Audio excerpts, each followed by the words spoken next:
one kind of Christmas, we were at a German market, a few beers in, and we just kind of said, let's do a clothing brand.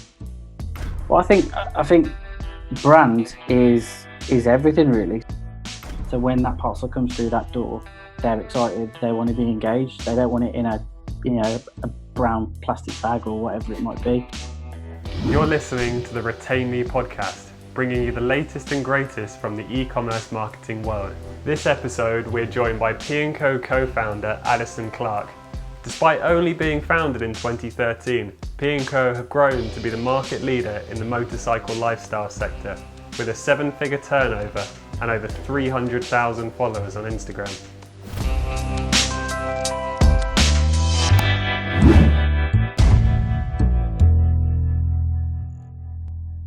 Adison, how you doing?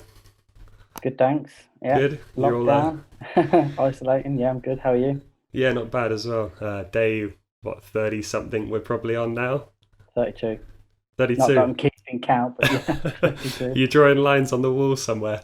Literally ticking them off on the calendar. Yeah. So Adison, I gave a bit of an introduction in the intro to this podcast, but it'd be great to hear a bit about your backstory. I know as one of the co-founders of Pianco, but kind of what led up to that point. So how did you find yourself starting a brand, basically? Yes. So it is interesting. I guess I've always been kind of looking at doing something for myself. So I guess I've been a bit entrepreneurial always, really, whether it was designing flyers for someone or designing a t-shirt for a band or setting up someone's website. So I've always had that kind of wanting to do something on my own and create something, really. And then I met Lee, who's the co-founder, along with myself, and we just started kind of riffing ideas and thinking about businesses and kind of fashion and different things that we could be involved with. And then one kind of Christmas, we were at a German market, a few beers in, and we just kind of said, let's do a clothing brand. We were sick and tired of seeing the big kind of brands just be on the high street, taking advantage of all this foot traffic and not really relating to their customer and creating an engaging experience. And we were kind of we wanted to make that brand that we would kind of want to buy from and want to be a part of. So that's kind of where the idea kind of sprung from, really. And then we just kind of started drawing on napkins at the time, just logos and kind of ideas. And then the idea for P&Co just kind of stemmed from that, really. So it was Provision, which was obviously what we're going to create, and then Co was who we were going to obviously do it for, and that whole kind of community aspect of the brand. Those values around like the center of the company with wanting to speak to your customer group, and also the values of kind of you guys wanting to do something a bit different. Do you think that like the fundamental values of the company were more to do with what you wanted to do, or more to do with the customers that were out there that wanted kind of a different experience?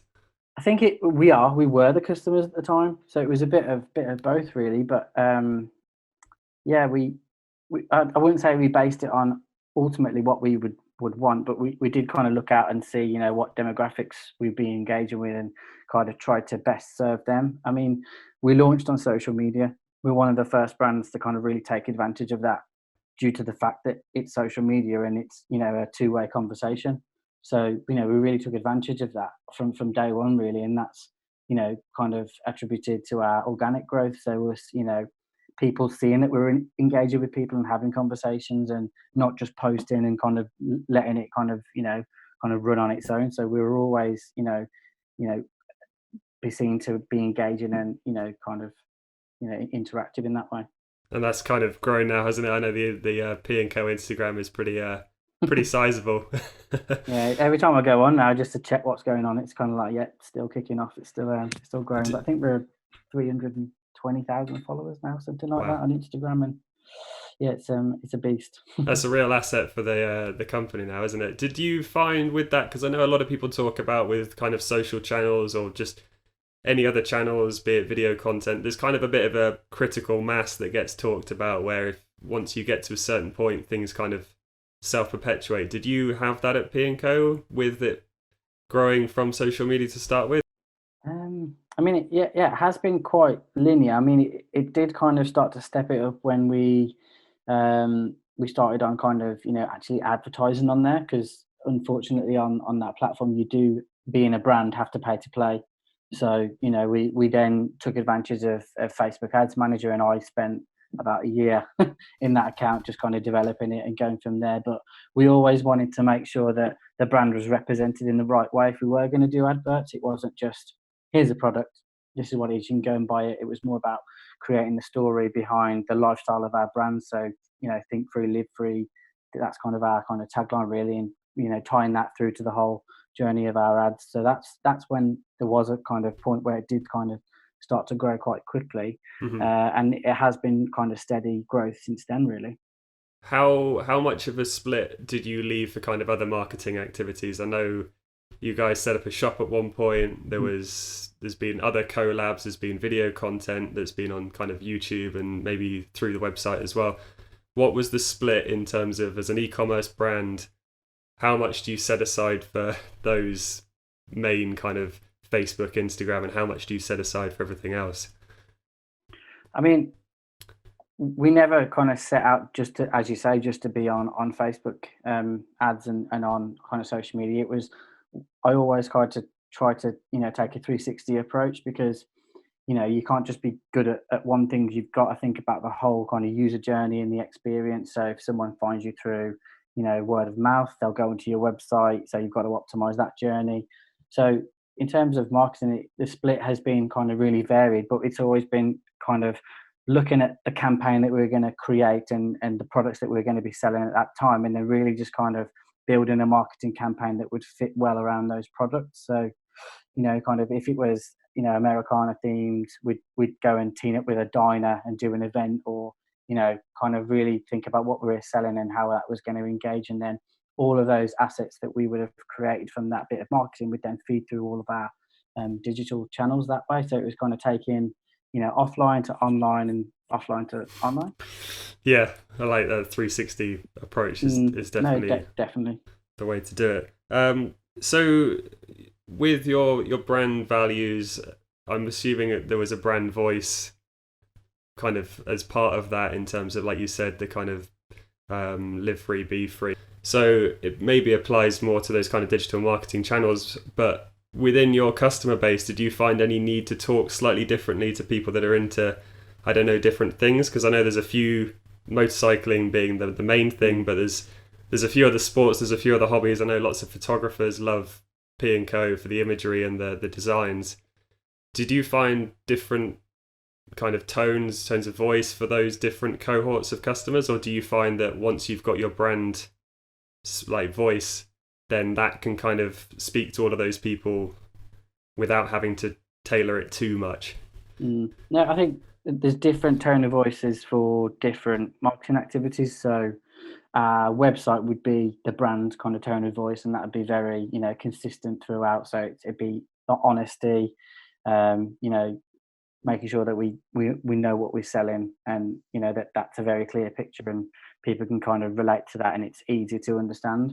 And then our emails are a bit more playful, so we'll kind of mess around with subject lines and try and tie in, not just new items online now, it's something new for your wardrobe. I don't know, kind of be a bit more playful there. And then on social media, we have got a community manager that will kind of look at whoever is speaking and kind of try and tailor it around them, really. So I guess it's different kind of tone of voice for different channels. Okay, and I guess you'll have probably different customer groups on those different channels, so it naturally tailors it for them anyway. Yep, no, definitely. Okay. So I know that you're still on the board at P&Co as one of the co-founders, but you're now running a consultancy for anyone else looking to brand build, work on their marketing. You're going to probably do a lot better job of describing that than I am. So why don't you tell me what it is that you're doing now? Yeah, so obviously I've kind of been involved with Pianco since kind of day one, really, and been involved in that whole kind of journey. But I think me and Lee from day one wanted to create something and then move on to the next things. We've got a lot of ideas, and we've got ideas for other brands. And I think about a year ago now, the brand kind of got to a point where we've got a good team in place. I was really happy with how everything was being run. And I was also doing kind of, Q&As at the time for Shopify and various kind of digital marketing agencies. So I was getting to speak to a lot of, different entrepreneurs and different brands. And it was really at the time kind of thinking, oh, I wish I could come and spend a day with you and, help you with the business really.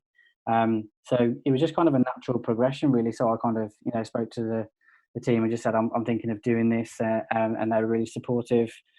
So I've been doing this since January this year, and just kind of so reaching out to brands and helping them really define who they are and what they want to be, because I think that's so important. You can't just start something and not have a bit of a plan in place. I think it can organically happen, and that's how we experienced at P&Co. But until you really kind of answer the question of why you're doing what you're doing and how you're going to best serve who you're going to be selling your items to or services, I don't think you can really have a consistent plan until you've done that. So it's really working with brands, kind of seeing where they are now, analyzing what they have been doing, and kind of really refining that, and helping them kind of grow. So that's what I am focused on doing at the moment. It's been really fun, just because a lot of different industries have so much synergy with P&Co and what we've done there, but it's a different product. It's a coffee shop, it's a cosmetics brand, it's a travel company. It's really kind of interesting for me to Quite a take a lot range, of yeah. the methodology that I have used at P&Co and transition that into now growing other businesses. So is that, obviously that was kind of your main role at P&Co, but there was a few other bits. Was that the bit that you enjoyed the most, kind of wanted to keep progressing, always wanted to make it better there, and was that the bit that kind of sparked your interest from building the company? Yeah, I guess I was the bridge really between kind of the product and the creative team. So that would be Lee, and then the kind of marketing and execution team. So I kind of, sat there in the bridge between kind of listening to all these ideas, distilling that down, and then executing that through my team and making sure that it did hit all of the marks and was kind of marketed and portrayed in the right way. So that's kind of, that is what I enjoy. I enjoy working with creatives because I like hearing all the crazy ideas, and I enjoy distilling those down into refining them and making them really, strong and worth the investment. And then I also like working with the team that are going to deliver that, and looking at analytics and analyzing kind of data, and really kind of helping them to do a good job in terms of the execution.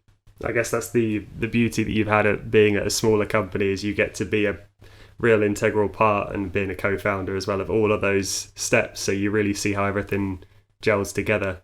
What do you think is the difference between branding and marketing? I know they're kind of, and I've seen on AdisonClark.com, your website, that there's definitely both fall within the same sort of area. But what do you think is the difference? Is one more important than the other? Well, I think brand is everything really. So it's who you are, what you look like, what you do, even down to the products that you sell, and it's also what people say about you. So the impression that you make through to your customers, it's how you're remembered, and that's your brand really. So I think brand kind of sits apart from marketing, and it's kind of the creative side, and it has the DNA, I suppose, of that business. And then marketing is the amplifier, and that's how I've always looked at it. It's to come on and analyze all of this, and then take that brand message and amplify it in the best kind of way. So that they kind of they sit hand in hand, to be honest, and that's how I've always looked at it really. And I so think do you? it helps being a guitarist as well, and kind of putting that analogy into place. It kind of simplifies it a little bit. I was going to say, you've got your riff, and then it's been ported out through the amplifier to make it louder for everyone to hear. Exactly. Yeah. So would you say then, if you're working with a company to help them on anything kind of marketing, branding, those two things can't really be separated? Yeah. No, I think it should probably be separated. So you should have someone that looks after the brand, is kind of that owner, and you go to that person or that team and kind of really say, what are we going to do for this, or you'd lean on that team creatively for all of the ideas, and then the marketing team would kind of make sure that it was being represented in the right way, and that it was being delivered, I guess. So all the stuff that comes out of the marketing team is true to that brand, and that's a joint Yeah, responsibility of yeah, the no, it's branding team definitely. telling them and the marketing team making sure they listened. What would you kind of how would you split that then at a company in terms of, I don't know, like a time investment? Is it a do one and then you do the other, or are they constantly being refined as you go along? I think brand strategy is a really interesting one, but I don't think it's ever, fully, a lockbox. It's always changing. Obviously, even now during this kind of COVID crisis, brands are having to adapt their brand strategy to, tone of voice, messaging, and kind of, lean on the brand team quite heavily at the moment for kind of what are we doing, what are we going to say, how are we going to deal with this. It feels Um, like that human element is super important right now. oh, definitely, Having definitely. that I having think. that voice where people feel like they're talking to a friend as opposed to a company that's just trying to sell them something seems to be paramount right now. Oh, definitely. Yeah, I mean, the guys at Pianco have done a really good job of kind of navigating through this, both in terms of a brand and community side, and also a commercial side. And it is that human, aspect that Pianco's always had, to be honest. So, we've always tried to be, not this kind of sealed off company that don't really, share any emotion or things like that. And we've always tried to be, quite upfront and clear about that. Okay, yeah. There seems to have been in the past there were definitely companies that like you bought their stuff and that was kind of it. Like it was almost like, oh, kind Yeah, of the take journey it. ends, I guess, doesn't it? Yeah, you walk out the shop and yeah, you don't have anything else to do. But I mean, we've always tried to lead the journey on, and you might buy from us once a year, but you'd want to be following us on social media because you're really interested in what the brand is doing. So we've really tried to give people a lot of value add, not just from our products. So it's the aftercare, it's personalized emails, personalized confirmation slips, or whatever it might be, which is why I guess Yeah, that's um, how we know we've each other, worked. isn't it? Yeah, definitely.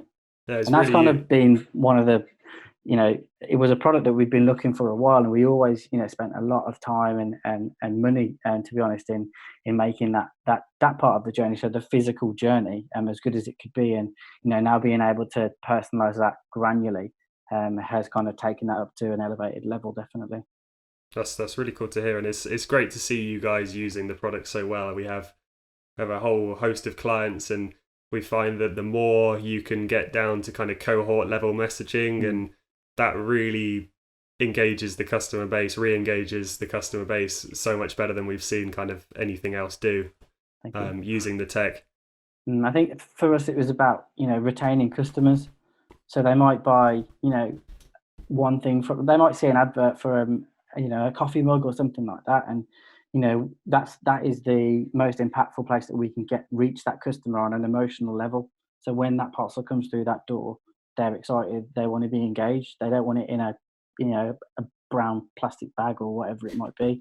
They want an experience, and for us that was really important, making it the best it could be, so they then come and return, and we can then grow our business kind of incrementally, and improve on our returning customer rate. So investing time internally into that whole process has really kind of paid off.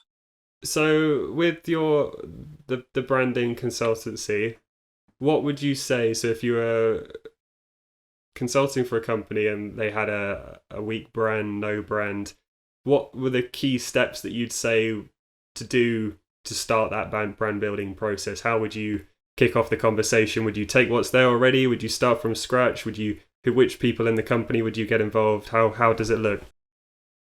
I think it depends on where they are. If they're a startup, if they haven't launched yet, or if they're currently going, or if they're a big company, it'd be a different approach kind of through that. But it'd be kind of analyzing what they sell, and then how the brand fits into that. So you can have someone selling, I don't know, headphones, but it's the way that you do that, I guess. So it's looking at that product, and then looking at the demographic that they're currently selling to, or that they want to sell to, and figuring out how the brand then gets involved and portrays that message and communicates with them, really. So it's different approaches with different kind of businesses. And then in terms of who would get to work on that, it'd be, the owners. So they're going to want to have a big say on their brand, and, kind of, asking them what's the vision, what's the mission, and, really kind of drilling down into the why they're doing it. That's the question that I've been asking all of my clients. The first one, like what, why? It's understanding that first, really, and then you can kind of start to paint a picture of, okay, so the brand's got to, go in this direction, or it's got to stop doing this, or, kind of changing that way. So it'd be the co-owners or the creative team, definitely. So those physical assets, kind of website assets, be that voice or imagery, logo, that all kind of comes second after you've gone, why are we doing what we're doing? Yeah, definitely. Okay, that's that's kind of the way that I had it in my head. I know that mission and vision, tricky to say. Those kind of come first, don't they? And then once you've got those defined, it's a lot easier to then, well, even if you wanted to show examples, I don't know, logo, voice to a group, you then know who the group is a bit better if you've defined those previous two well, at least.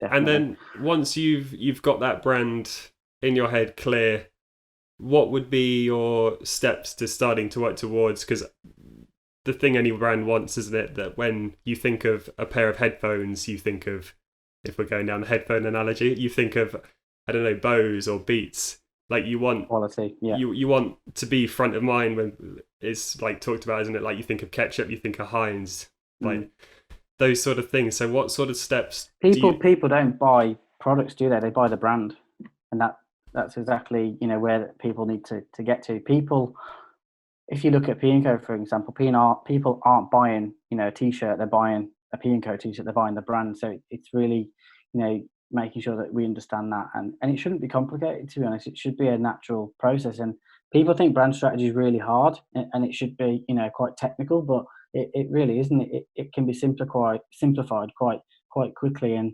and once you've got to that end goal and you've got that brand strategy, then you start to layer on things like logos and identity and marketing campaigns.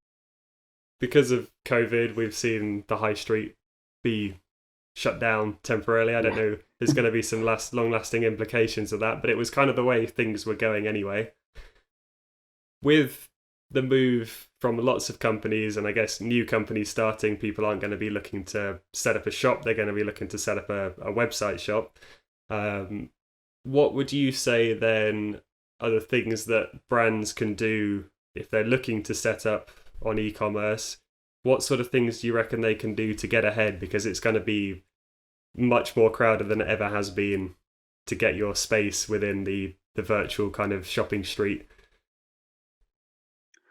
It depends where they are in their journey. So if they're already launched and they've got, a big kind of client base already, it's, kind of letting them know and being, quite open. We are doing this. This is happening. Come and discover us online. So it's, creating that message and being open and making sure that they take their customers from the high street to their now online space or social media or YouTube channel, or whatever it is that might be. In terms of new brands, I mean, word of mouth is really powerful. So it is just kind of, being open with your kind of, your friendship groups, I guess, from day one, and just kind of, getting as many people behind you as possible, but really kind of, trying to take your customers that you've already got with you is going to be important for sure. So where do you see kind of the high street evolving to? What do you see its natural progression? Because some people are obviously going to move into e-commerce, but what do you see the space being used for in the future?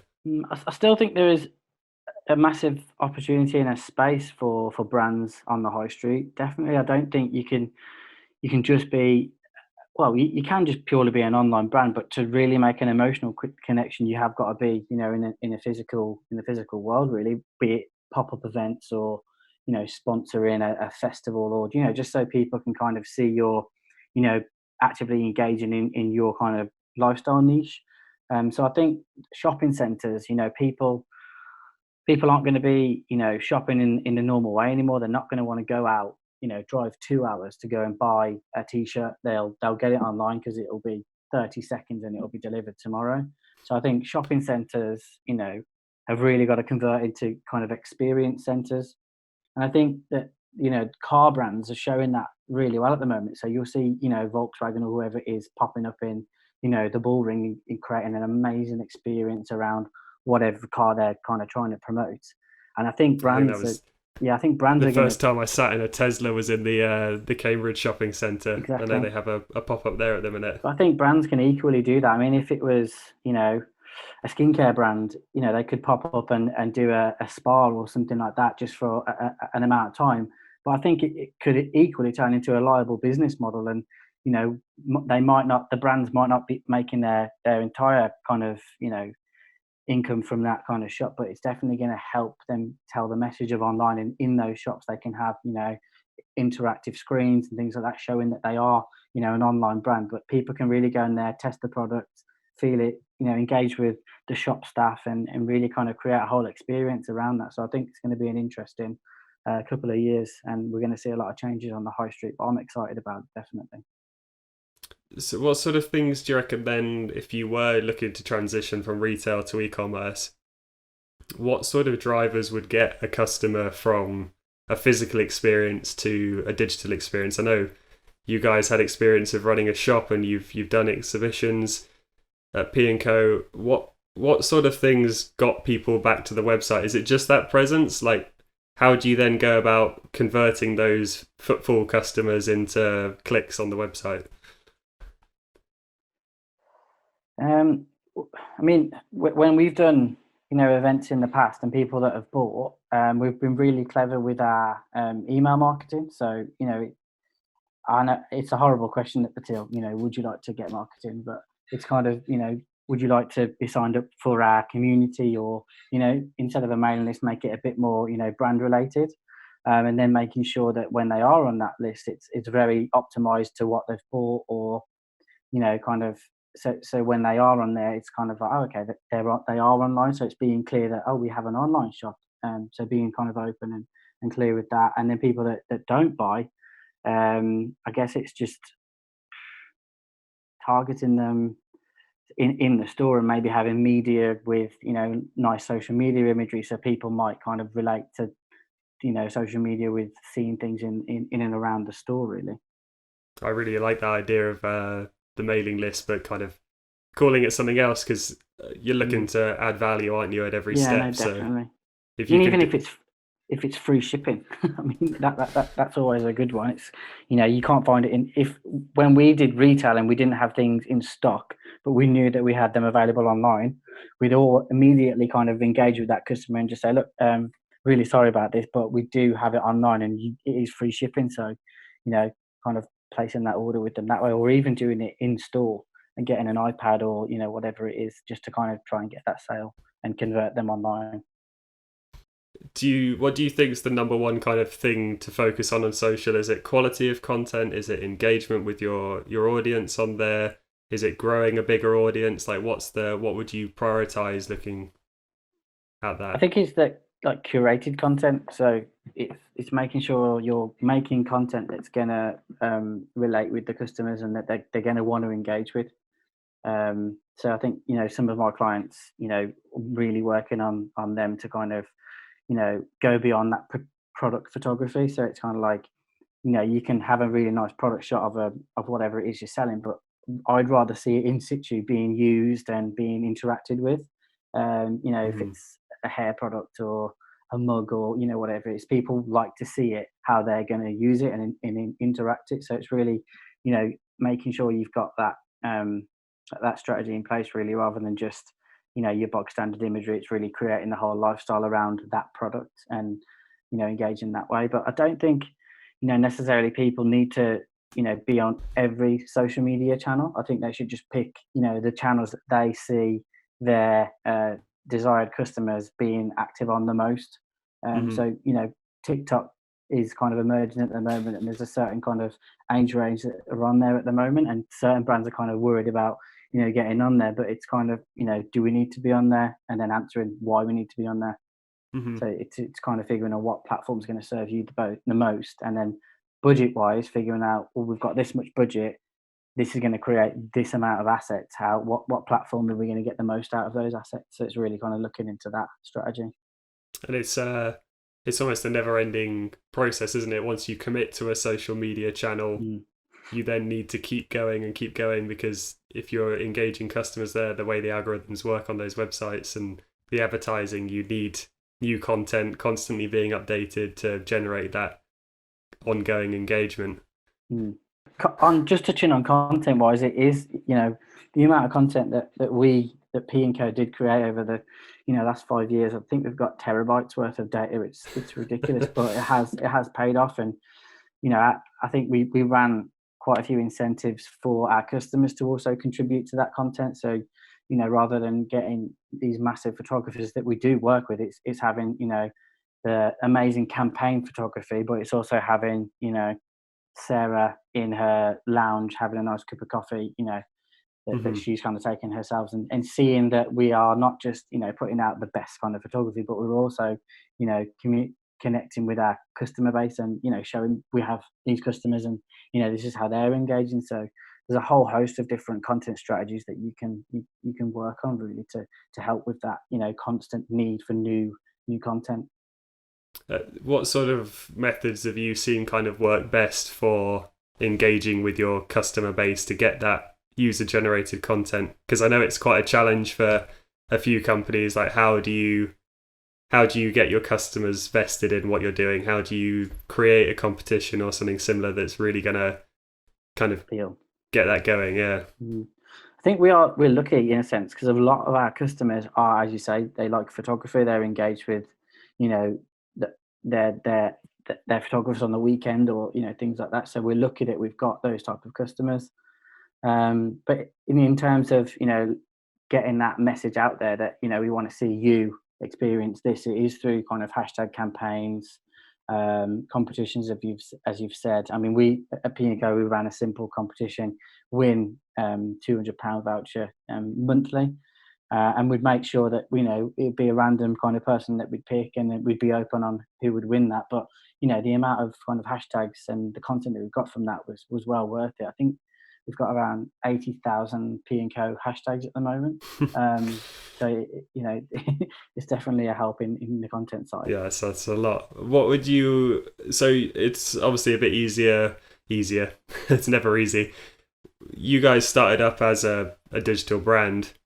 If you are moving from a physical brand, or maybe you're a digital brand that didn't focus so much on their brand, so the customers aren't quite as engaged through the different social channels, would it be a similar sort of process to get that going? Would you suggest competitions?